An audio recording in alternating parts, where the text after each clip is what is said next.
گا۔ ایک یہ بچی نے کہا کہ میرے جو کہیں رشتہ آیا ہے اور جس شخص کا رشتہ آیا اس کے بارے میں ان کو پتہ ہے کہ اس نے ایک امتحان میں اپنی جگہ کسی اور کو بٹھا کے امتحان دلوا دیا، جو آج کل ہمارے ہاں چل رہا ہے۔ آپ دیکھ رہے ہیں خبروں کے اندر کیسی نقلیں چل رہی ہیں، تو کیا گورنمنٹ کو نہیں پتہ، یعنی ان کو لوگوں کو جو متعلقہ لوگ ہیں ان کو نہیں پتہ کہ کیا ہو رہا ہے، بلکہ ٹیچرز کے رہنمائی کے اندر ہو رہی ہوتی ہیں، اور ایسے ہمارے ملک کے معمار تیار ہوں گے۔ اور پھر وہ کہتی ہیں اسی کے پاس کو جاب ملی ہے تو اب میں اس سے شادی کر سکتی ہوں کہ نہیں۔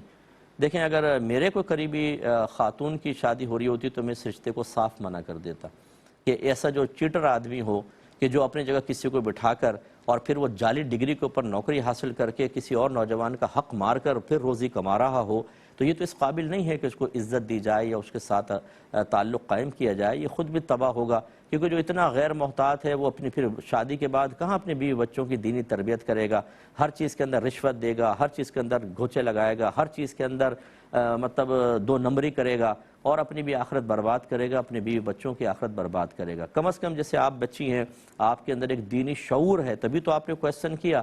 آپ کو تو بالکل نہیں کرنا چاہیے۔ ساری زندگی جلنے کوڑنے سے بہتر ہے کہ کسی اور اچھے رشتے کا انتظار کر لیا جائے۔ اور اگر وہ کارنامہ کرنے والا نوجوان مجھے سن رہا ہو تو بھائی مجھ پہ ناراض نہ ہو، ہمارا کام ہے بیٹا دینی مسئلہ بتانا، جو آپ کے نبی مذہب لے کر آئے وہ مذہب آپ کے سامنے بیان کرنا۔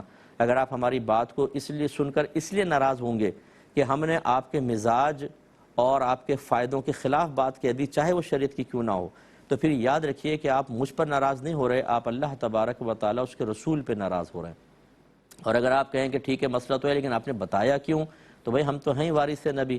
نبی کریم صلی اللہ علیہ وسلم نے فرمایا کہ العلماء ورثۃ الانبیاء، علماء نبیوں کے وارث ہیں، اور ہمارے پاس جو نبیوں کی وراثت ہے وہ علم کی شکل میں ہے، اور یہ امانت کے طور پر ہوتی ہے، ہمیں لوگوں تک پہنچانی ہے۔ صرف میں آپ کے ذاتی فائدے کے لیے، ایک کے ذاتی فائدے کے لیے خاموش ہو جاؤں، دوسرے کو وہ نقصان سے بچانے کے لیے خاموش ہو جاؤں، تیسرے کو راضی کرنے کے لیے خاموش ہو جاؤں، شریعت بیان نہ کروں، تو آپ سب علیحدہ ہوں گے۔ میدان محشر میں جو میرا حشر ہونے والا ہے وہ بہت ہی عبرت ناک ہوگا۔ اس لیے یہ تو نہیں ہو سکتا کہ ہم آپ کی رضا کی خاطر مسائل بیان نہ کریں۔ آپ کو اگر ایسا محسوس ہوتا ہے کہ بظاہر مسئلہ آپ کے خلاف گیا ہے تو یہ تو آپ کو خوف محسوس کرنا چاہیے۔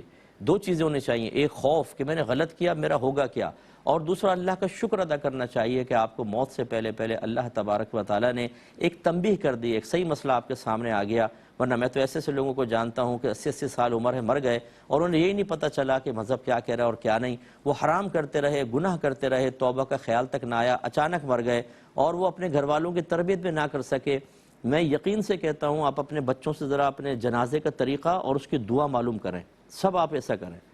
ایسے لوگوں کے تو بچے بعض اوقات ان کے لیے دعا بھی نہیں کر رہے ہوتے جنازے میں، ان کو جنازہ تک پڑھنا نہیں آتا، بس اللہ اکبر کہہ کے دائیں بائیں دیکھ کر وہ حرکتیں کر لیتے ہیں، پڑھنا کچھ نہیں آتا۔ ایسی اولاد چھوڑ کر جا رہے ہیں جو آپ کے لیے دعائے بخشش و مغفرت بھی نہ کر سکے۔ تو ایسے لوگ جن بیچاروں کو تنبیہ نہ ہوئی وہ تو بغیر توبہ کے مر گئے۔ اب اللہ کی مشیت پر موقف ہے، اللہ چاہے تو معاف فرمائے اور چاہے تو سخت عذاب ان کا منتظر ہو سکتا ہے، اس لیے ناراض نہ ہوا کریں۔ ایک یہ بھائی نے